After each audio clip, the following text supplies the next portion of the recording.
syai men siam baling a cikin jak kami bisa terang lanaka miet badum kan syai gom uplang bajengan dagingnya tuji sungin sangin yair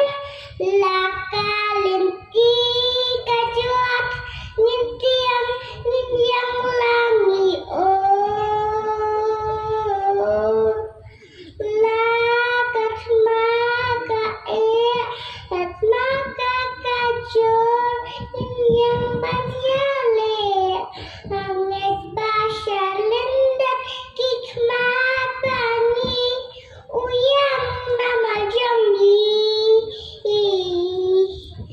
dan unang yale